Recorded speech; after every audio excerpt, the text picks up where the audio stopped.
my subscribers and followers, for those who are watching this, I extremely apologize, but this video is so old. I was supposed to finish it months ago, and let's just say during some other film projects I got carried away and I neglected this one the most. If my mic quality differs from one and the other, I apologize. I was working late that one night.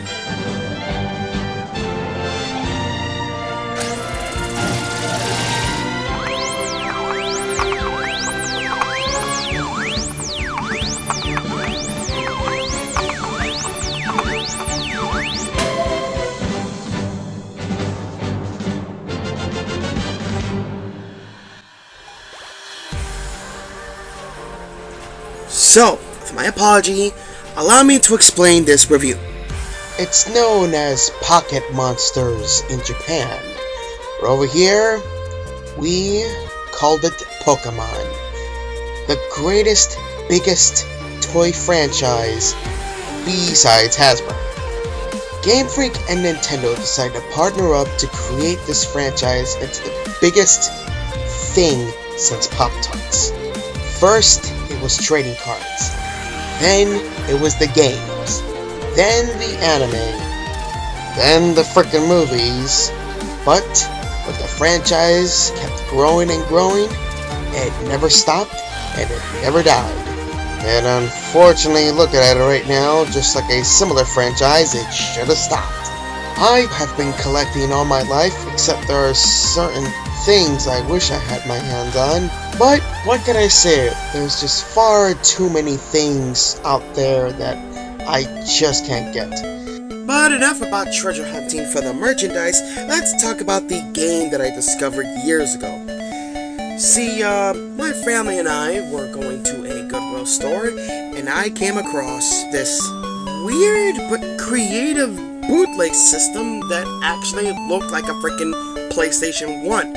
You know, that one.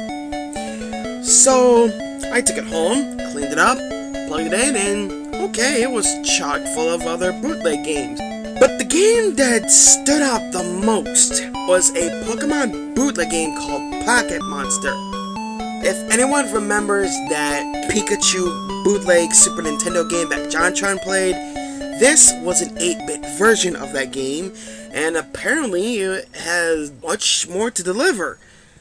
I will agree that Jontron could not continue that episode for the life of him, but for this version, I just had to find out what was this. So, as soon as I plugged it in, I had my little fun and it was pretty cool. Until I noticed there was some difficulty.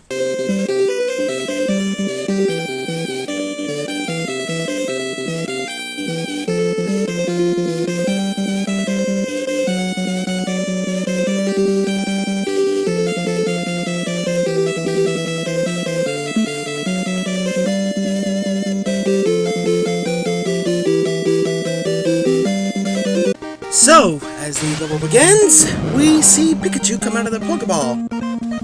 Also, what the hell is Velvet? Now, for the gameplay, it's very similar to Super Mario Bros. Using some elements from the original Pokemon game, Pikachu can use his electric attack. If you're surrounded by a whole bunch of enemies, zap them, and they're dead. You can jump on your enemies. You even have the swift attack to run. There's a few little items here and there. The little blue containers are for your electric powers. The more you use your electric attack, the more you use up the containers. There goes a piranha plant-like monster. For some reason, there's Twitter. There goes a midget on fire, and yes, you can get hurt by a rock. The Pokeballs, I completely forgot what these are for. I see we have deformed Tentacruel. And yes, you're able to get a few lives here and there. I have no idea what these little blue bunnies are, but your guess is as good as mine. Other than that, the game is pretty simple to understand. And there also seems to be deformed bead drills? Something, I don't know. There will be some obstacles you can avoid, but you cannot attack. Also, there's the main issue that if you slip in water, you're dead. Despite how many lives you can collect, even if you ran out, the game allows you to continue on. I'm gonna stop for a second and just say this. The reason why I bring up this bootleg game is because this game, regardless of a bootleg, was a lucky find. I decided to play this game once more to see if I could beat it.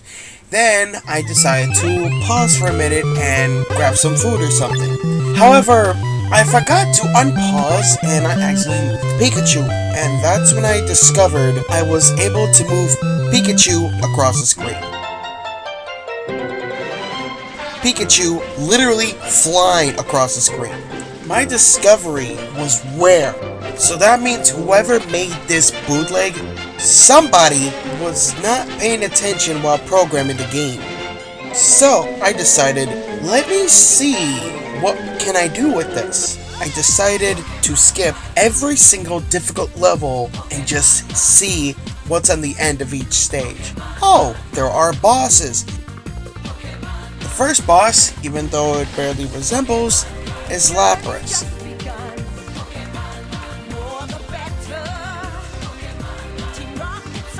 The second one is Nidoqueen. How do I know? Because it's blue and it actually looks like Nidoqueen for a change. Next one up, Beedrill. Finally, something that actually looks like the Pokémon.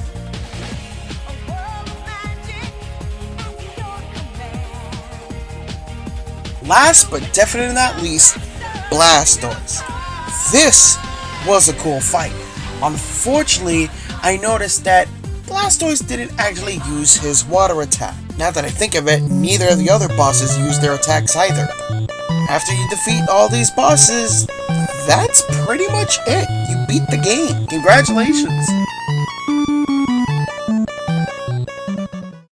Similar to Jontron's plug and play episode, I will continue on with mine, but that'll have to come by for a different time.